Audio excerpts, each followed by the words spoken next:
Boa tarde a todos e a todas. Esta é uma apresentação a quatro vozes, no sentido literal do termo, e o que vos trazemos é parte dos resultados de um questionário online sobre comportamentos e atitudes face aos animais de companhia durante a pandemia de coronavírus. Um questionário que foi desenvolvido no âmbito de um projeto de investigação sobre a relação entre os maus tratos a animais e a violência interpessoal, que é coordenado por mim, Vera Duarte, e pela minha colega Susana Costa, da Unidade de Investigação em Criminologia e Ciências do Comportamento do Instituto Universitário da Maia, e que tem como parceiros o SES Coimbra, o SIX Nova pela Universidade do Minho e também a Universidade Camilo José Cela de Madrid. Fazendo um breve enquadramento legal, em Portugal os animais de companhia estão hoje protegidos pela lei, com destaque na Lei 69 de 2014, que veio criminalizar os maus tratos a animais de companhia, e também a Lei nº 8 de 2017, que veio estabelecer um estatuto jurídico dos animais, reconhecendo-os como seres vivos com sensibilidade, deixando estes serem considerados meras coisas. Mais recentemente, a Lei 39 de 2020 veio alterar o regime sancionatório e processual aplicável aos crimes contra animais de companhia, agravando as penas aplicáveis neste tipo de crime. Com esta alteração legislativa, a morte dos animais de companhia, devido a maltrato, passou a ser penalizada de forma autónoma e não como um fator de agravamento. A atual pandemia de Covid-19 causou e continua a causar muitas incertezas a todos e todas nós e constitui também uma ameaça para o bem-estar dos animais de companhia. Embora não haja evidência científica de que eles possam ser infectados ou portadores da doença, segundo os dados da Organização Mundial de Saúde, nos tempos iniciais havia por parte de muitas pessoas este medo, fruto das incertezas que pairavam acerca desta doença. Relativamente à relação dos humanos com os animais de companhia, alguns estudos apontam que a relação entre os animais de companhia e os humanos tem efeitos positivos na saúde humana. Do mesmo modo, um estudo realizado considera que a qualidade de vida dos animais de companhia é também fortemente influenciada pelas características do seu ambiente físico e social.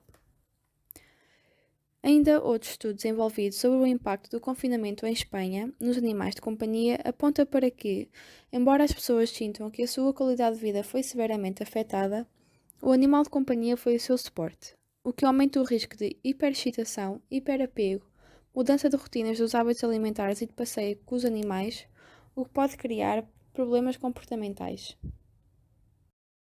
Foi exatamente o facto de estarmos em pandemia que nos motivou a aplicar um questionário online para perceber de que forma as pessoas estavam a lidar com os seus animais de companhia nesta fase, bem como tentar perceber o seu posicionamento relativamente a outras questões que respeitam aos animais. Mas nesta apresentação, centrar-nos-emos apenas no grupo de questões relativas à pandemia.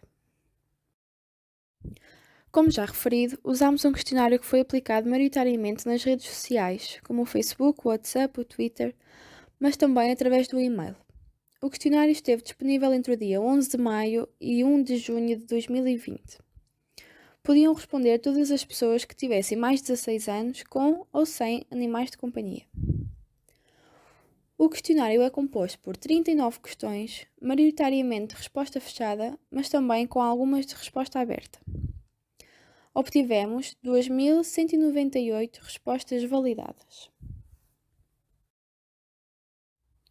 O questionário teve o intuito de tentar perceber qual é o impacto da pandemia na relação das pessoas com os seus animais de companhia, como é que a nova normalidade criada pela pandemia alterou a relação das pessoas com os seus animais de companhia e em que medida a pandemia coloca mais em risco os animais de companhia. Como referido anteriormente, obtivemos 2.198 respostas validadas de todo o país, incluindo as ilhas. 83% dos participantes foram mulheres e quase 17% homens, havendo uma subrepresentação das mulheres, o que é visível em vários estudos, e sendo elas as principais cuidadoras, podem ter uma maior tendência a responderem a questionários sobre esta temática. Relativamente às qualificações académicas, também se verifica uma subrepresentação de participantes com qualificações superiores, o que pode ser explicado pelo facto de terem acesso às redes sociais, assim como o facto de saberem ler, escrever e o âmbito onde surge este estudo, que é numa universidade. Quase 73% estava empregada e destes 73, 32% em teletrabalho e 35% em layoff e 20% eram estudantes, sendo 14% em regime telescola. 85% dos participantes referiram ter animais de companhia, 9% já não têm, mas disseram ter tido e 7% referiram não ter. Relativamente aos que responderam ter animal de companhia, 70% dizem ter cão e 54% dizem ter gatos.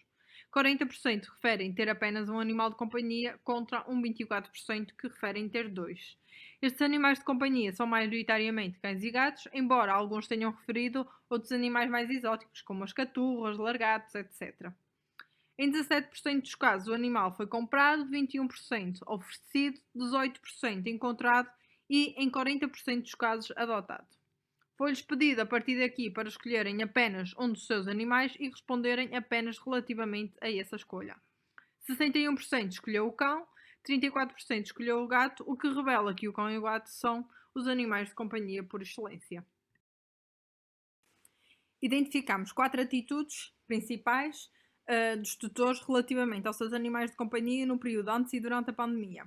Uma maior proximidade entre o humano e o animal, um maior confinamento humano e animal, a ameaça do outro e o decréscimo das redes de suporte, sejam elas formais ou informais, e por fim o aumento dos cuidados de higienização dos animais, sobretudo nas patas, a par de um decréscimo com os cuidados de saúde do animal, por exemplo, as idas ao veterinário, tomada de vacinas, etc. Os dados mostram que a pandemia teve um efeito positivo com os animais de companhia, o que é visível no facto de cerca de 58% dos respondentes referirem que passaram a dar-lhes mais atenção e um 44% que se sente mais próximo dele. Ainda assim, por outro lado, 44% nutre sentimentos de algum medo e receio com o que pode acontecer ao animal se o tutor lhe faltar, por exemplo, o medo de ser internado ou o medo de morrer e de não poder tratar dele. Questionados se o comportamento do respondente se alterou durante o período de confinamento na relação com o animal, os dados também revelam alguns efeitos positivos. Desde logo, o facto de os animais nunca ficarem sozinhos. Se antes da pandemia ou do confinamento apenas 15% reportaram que o animal nunca ficava sozinho durante o confinamento, esta percentagem sobe para 54%, verificando-se ainda que 22% brincam entre 1 e 2 horas por dia com o seu animal de estimação. Quanto a quem deixar um animal de companhia nas situações de ausência por trabalho ou por estarem de férias, os dados revelam uma diminuição quer dos recursos formais, quer informais, para fazer face a estas situações.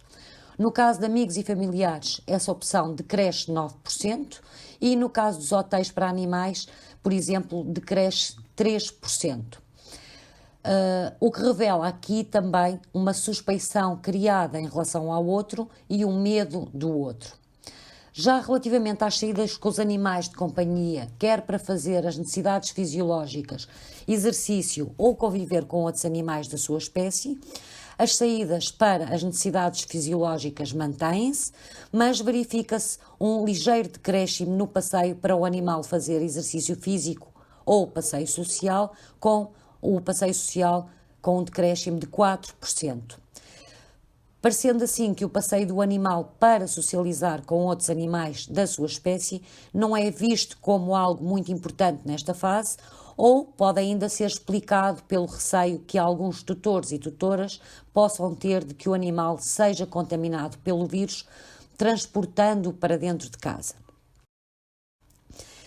Não obstante alguns elementos positivos que os dados permitem destacar, sobretudo da maior proximidade humano-animal, são também identificados alguns riscos.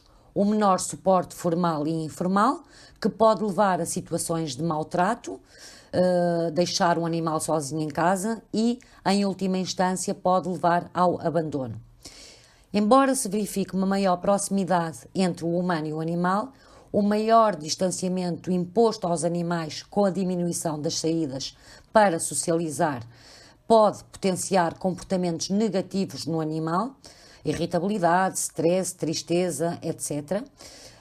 E a diminuição dos cuidados de saúde, extensível aos humanos, que nesta fase também procuram menos os cuidados médicos, pode levar a situações de doença do animal com impacto noutros animais e na saúde dos humanos. Em suma, dos aspectos positivos criados pela pandemia na relação entre o humano e o animal, destacamos o facto de o animal não ter perdido o seu espaço na casa, continua a ter as mesmas divisões, estarem menos tempo sozinhos, haver maior proximidade e menor distanciamento físico e aumento dos cuidados de higiene e manutenção dos passeios higiênicos. Dos aspectos negativos, a existência de menos suportes formais e informais, maior distância social de outros animais e diminuição dos cuidados de saúde e de passeios.